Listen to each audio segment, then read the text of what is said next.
Hi guys, welcome back to my math YouTube channel. In this video, I want to talk about how to multiply and how to divide two complex numbers which are provided to us or which are written in a polar or the trig form. So guys, there's a standard formula for that, but we want to kind of discover or we want to kind of figure out that formula. Once we establish that formula, then we're going to use it to actually do some examples. So guys, it is not too complicated. The first one, we're going to talk about how to multiply any two complex numbers.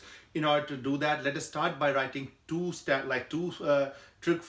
complex numbers in the trig form. I will start with saying, let us say I have a complex number z1 which is equal to r1 times cosine of theta 1 plus I times sine of theta 1. This is one of my complex numbers expressed in a polar form. And let us say we have another complex number z2 r2 cosine of theta 2 plus I sine of theta 2. So these are my two complex numbers expressed in both in polar form, right? And we want to multiply, we want to find the product of those two. So guys, let us go ahead and find the product of z1 and z2. Guys, this is not only going to work for the product of 2, it can work for product of 3 or even more. But right now, let us just focus on product of 2 or just dividing only 2. Guys, then we are going to, in my next section, we're going to talk about the powers of these complex numbers. Then we can also bring in the fact that it also works for if we multiply more than 2. Okay, right now let us just focus on multiplying two complex numbers. So guys, if I have to multiply them, what I'm going to do is r1 and r2, I can just directly write r1 times r2 because we know r1 and r2 are going to be just numbers, so you just multiply them out. They're not too complicated. But let us see what happens with this the other trig pieces. So first of all, I'm just going to write them. It's cosine of theta 1 plus I sine of theta 1. That is for the z1, and then got to multiply this guy with cosine of theta 2 plus I times sine of theta 2. So nothing crazy, we just wrote them out as a product of 2. Guys, let us go ahead and simplify. r1 times r2, there's nothing really to simplify right now. Once we have an actual example, then we'll just multiply the both the absolute values. Guys, here let us try to simplify things, because once we simplify, we will see a pattern, we will see a nice form. So simplifying means we got to distribute things. So guys, like this, got to multiply out everything. So guys, I'm quickly going to write this out. So it's going to be cosine of theta 1 and then cosine of theta 2 for the first term. Then the next term is going to be, so this takes care of this takes care of first one, and then plus I have I times cosine of theta 1 times sine of theta 2.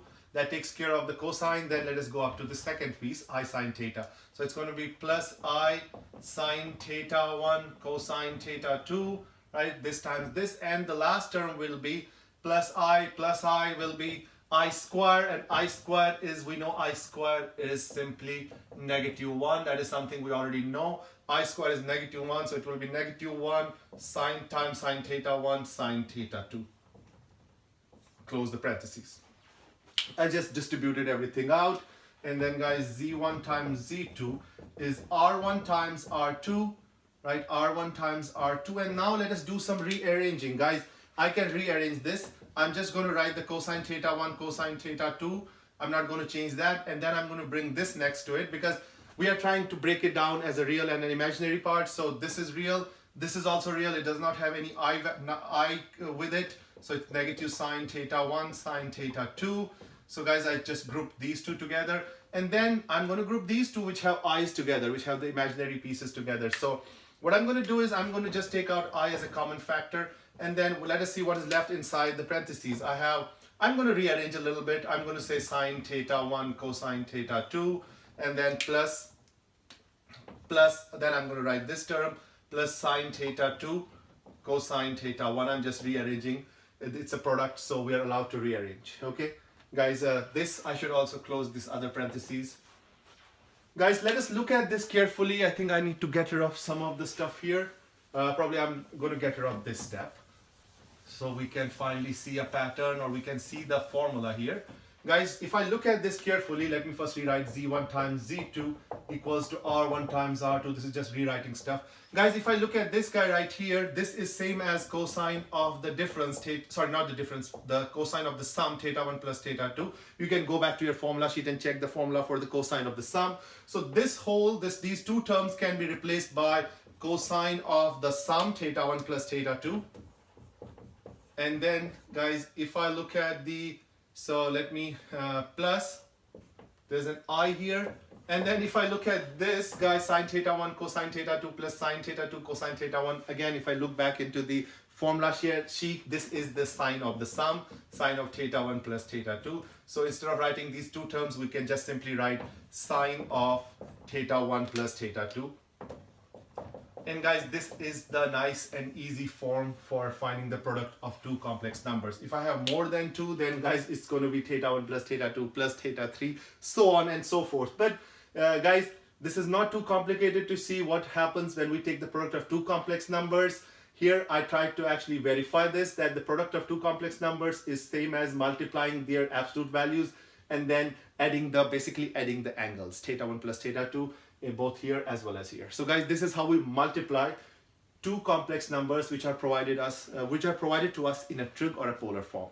Okay, so this is multiplying, guys. In the next video, I'm going to show you how to divide. And then once we know both of these, then we're going to look at some examples. Guys, these are not too complicated concepts. All you have to know is the difference between the standard form and the polar form.